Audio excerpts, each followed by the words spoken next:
नमस्कार दोस्तों, स्वागत है आपका हमारे YouTube चैनल पर जिसका नाम है परीक्षिता एकेडमी। और आज के हमारे इस वीडियो में हम बात करने वाले हैं बुक रिव्यू को लेकर, जो कि है टैक्सेशन लॉज यानी कि कराधान विधियाँ, जिसके राइटर है अतुल कुमार और इसका पब्लिकेशन है सेंट्रल लॉ पब्लिकेशन। तो ये दूसरे, जब हम CLA वाला पब्लिकेशन से अलग पब्लिकेशन है, इसकी बुक लेकर आए हैं। तो आइए देखते हैं कि इस बुक में क्या कंटेंट हमको मिलने वाला है, क्या इसका प्राइस रहेगा और क्या इसकी पेज क्वालिटी रहेगी। इन तमाम बातों के बारे में हम बात करेंगे। तो वीडियो में आगे बढ़ते हैं, लेकिन इसके पहले कहना चाहेंगे कि अगर आप हमारे इस यूट्यूब चैनल पर नए हैं तो चैनल को सब्सक्राइब करें। वीडियो पसंद आता है तो इसे लाइक और शेयर ज़रूर करें। तो चलिए हम आगे बढ़ते हैं, लेकिन उसके पहले सबसे पहले हम इस बात की चर्चा करते हैं कि आप जिस भी किसी सेमेस्टर में हैं, जिस भी किसी यूनिवर्सिटी में हैं या फिर 3 ईयर या 5 ईयर के लॉ प्रोग्राम में हैं, तो सबसे पहले अपना सिलेबस को देखिए। और जैसे कि हमारे पास है DAVV LLB ऑनर्स का 4th सेमेस्टर का सिलेबस, जिसमें प्रिंसिपल्स ऑफ टैक्सेशन लॉ का दे रखा है। तो मेन जो इसका कंटेंट है वो हमें देखना है और फिर इसके कंटेंट को कंपेयर करना है कि क्या हमें वो बुक में मिल पाता है, तो वो इंडेक्स में हमको पता चल जाएगा। तो यहाँ पर प्रिंसिपल ऑफ टैक्सेशन लॉ हम देख रहे हैं, तो मुख्य रूप से जो टैक्सेशन एक्ट 1961 है उसी को ही यहाँ पर यूनिट में जो है बांट रखा है। 5 यूनिट है, तो यहाँ पर हम देख सकते हैं यूनिट 1, यूनिट 2, और इस प्रकार से यहाँ पर जो है income tax authorities, revision, appeal, reference वगैरह के बारे में बात की गई है। और ये है प्रोसिक्यूशन एंड पेनल्टीज़ वगैरह यूनिट 5।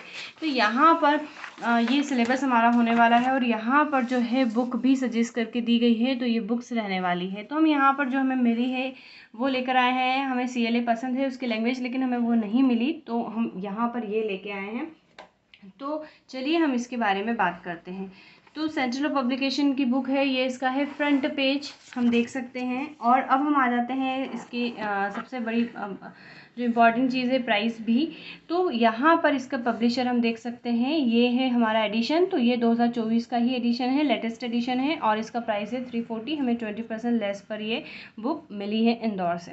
तो आप अपने नियरेस्ट जो है स्टोर से देख सकते हैं।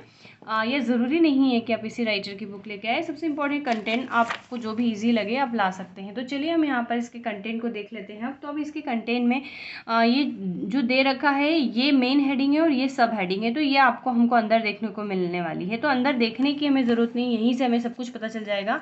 तो इस प्रकार से अध्याय जो 1 है उसमें आधारभूत अवधारणाएँ दे रखी हैं। तो यहाँ पर हमें ये मिलेगा देखने को। तो ये है यूनिट 1। इसमें हमें जो ये आयकर अधिनियम 1961 है, इनकम टैक्स एक्ट, उसी की जो है धाराएं यहाँ पर दे रखी हैं। ठीक है, और भी यहाँ पर एक दो एक्ट हमें देखना है इस बुक में। चलिए, अब ये यूनिट चैप्टर 1 हो गया। अब चैप्टर 2 है व्यक्ति की आवासीय स्थिति के बारे में, यहाँ पर जो है दे रखा है। इसी प्रकार चैप्टर 3 में है छूट प्राप्त आय के संदर्भ में बात की गई है। और ये इस प्रकार से छूट प्राप्त आय में कृषि से आय, इस प्रकार से सारी आय दे रखी है जो जिसमें छूट मिलती है। तो ये भी बहुत इंपॉर्टेंट है। ठीक है, तो ये सब हेडिंग्स है जो हमको अंदर देखने को मिलेगी। उसके पेज नंबर से समझ सकते हैं कि इसका कंटेंट हमको कितना मिलने वाला है। तो आप वीडियो पॉज करके जो है यहाँ पर इसको अच्छे से कंटेंट को देख सकते हैं।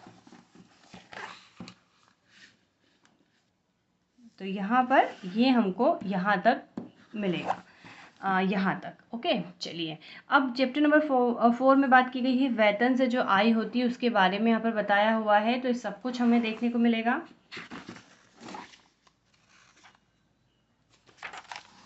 फिर चैप्टर नंबर 5 में है ग्रह संपत्ति से जो आय प्राप्त होती है उसके बारे में हमको मिलेगा देखने को। अध्याय 6 में है व्यापार अथवा पेशे से लाभ अथवा अधिलाभ। तो ये इस प्रकार से हमको देखने को मिलेगा।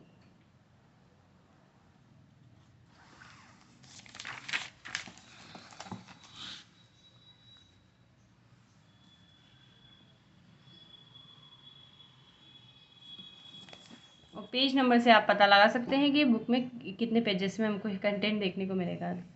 चलिए, चैप्टर नंबर 7 में है पूंजीगत अभिलाभ से आय के बारे में यहाँ पर दे रखा है।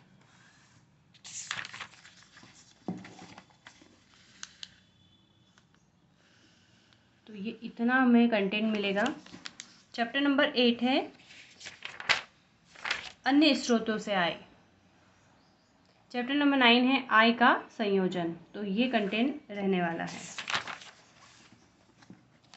फिर चैप्टर नंबर 9 का ये वाला पार्ट रहेगा। चैप्टर नंबर 10 में रहेगा हानियों का समायोजन एवं आगे ले जाना, तो ये कंटेंट रहेगा।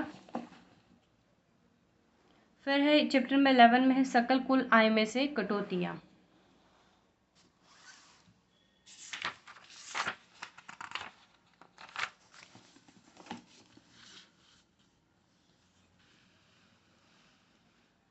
और ये कंटेंट हमको मिलेगा। चलिए चैप्टर नंबर 12 में है कर निर्धारण प्रक्रिया के बारे में यहाँ पर पूरा दे रखा है।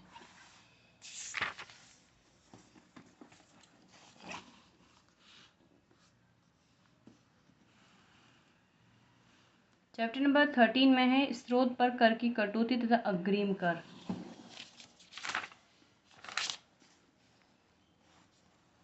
और ये चैप्टर 13 का जो है कंटेंट है। बाकी का कंटेंट ये रहा।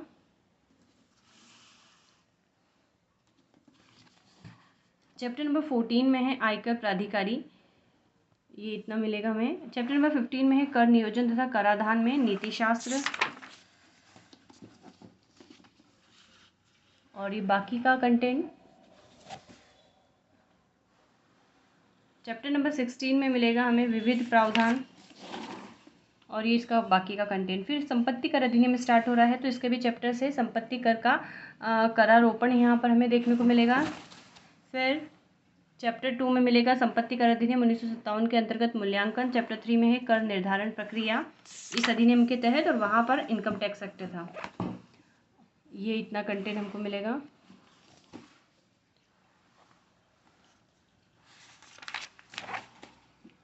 ठीक है, तो यहाँ पर हमें मुख्य रूप से 2 एक्ट है, और संपत्ति कर अधिनियम और इनकम टैक्स एक्ट, तो उसके तहत ही हमें इन चीज़ों को जो है देखना है।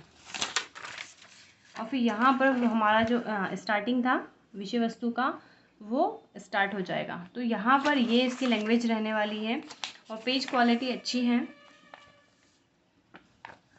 और ये इस प्रकार से बुक रहने वाली है। तो आप देख सकते हैं आपको क्या करना है, या तो आप बुक से पढ़िए या सीरीज़ से पढ़िए। इसकी सीरीज़ भी हमारे पास है, अगर आप चाहते हैं कि हम उसका भी रिव्यू दें आपको, तो आप हमें मैसेज कर सकते हैं। तो आपकी जो भी रिक्वायरमेंट है, टाइम है, उसके अनुसार आप ये डिसाइड कर सकते हैं कि क्या आपको ये बुक लेनी चाहिए। तो हमने यहाँ पर इसका कंटेंट आपको बता दिया। तो आज के हमारे इस वीडियो में इतना ही। बताइएगा वीडियो कैसा लगा। अच्छा लगा हो तो हमारे चैनल को लाइक शेयर सब्सक्राइब ज़रूर करें। Thanks for watching and have a nice day.